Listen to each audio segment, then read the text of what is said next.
Today's video is about the Borla ATAK exhaust on the Explorer ST 2020.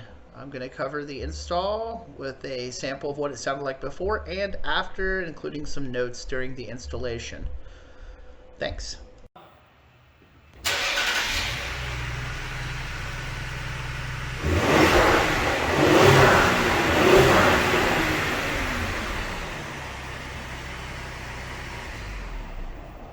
Alright, initial steps in installing the Borla exhaust on a 2020 Ford Explorer ST. We've racked the car. One thing to keep in mind when racking this car is make sure you have the proper pucks. As you can see, somebody before I bought this thing racked it wrong. So make sure you have the pucks.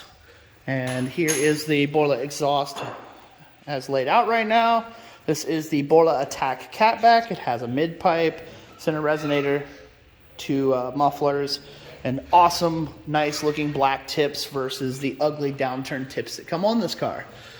So I'll keep adding updates as I continue through this, and Charles and me knock this out and make this into a first mod for this toy. So bye-bye, stupid downturn exhaust. Underneath the car at the resonator, you have two bolts to remove. Kind of nifty. We noticed that there's a little valve system in here to help with drone. That's going bye-bye now. Look how much their exhausts leak from the factory. Isn't that nice? So, awesome stuff.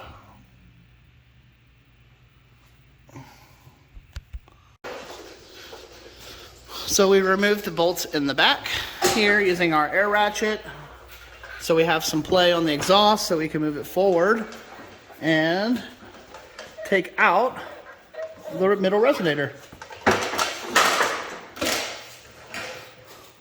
Anyone else working on your Explorer ST, another place to look while you're working underneath of it is make sure your catalytic converter's not leaking like mine is, even though my dealership says it's not. But you can see it right there. And now we got the exhaust out.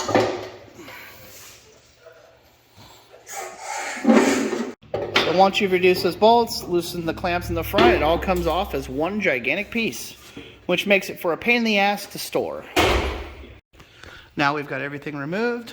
Just another clip in case I need it. Took us maybe 20 minutes to get this car racked and the exhaust removed, so looking good so far. So if we're putting the middle resonator on, we put one side in so we could kind of work things. The flex pipes make this a lot freaking easier than it could have been with other cars. So far, so good. Next step, we hung the next piece of the pipe. We'll call that the mid pipe per se. Make sure you put your clamp in place. We forgot and had to go back and put the clamp in place. Overall, this exhaust has been really good on the fitness side so far. We'll see on final button up, but so far so good. We got the first muffler hung, put a couple threads on it up, and let's see if we can get up in here and see. Nope, unfortunately I can't get up there and get a good picture. But man, those tailpipes look so much better than the factory ones. So tighten the fronts up first. There is a pin to stop you on distance, so bang it in until you get to your pins. You see right there, there's the pin. And tighten up. So we now have the whole exhaust in after a slight cross-threaded bolt, which was fun. It's nice, the piece just goes up, oh, you can't see it. It just snaps into place up there, which is really nice, so then you tighten your bolts. But we're almost ready for first start. All right, we got it started in the air so we could check for leaks. We had one small leak up there, tightened and fixed it. Let's get her on the ground, but definitely makes a lot more noise now.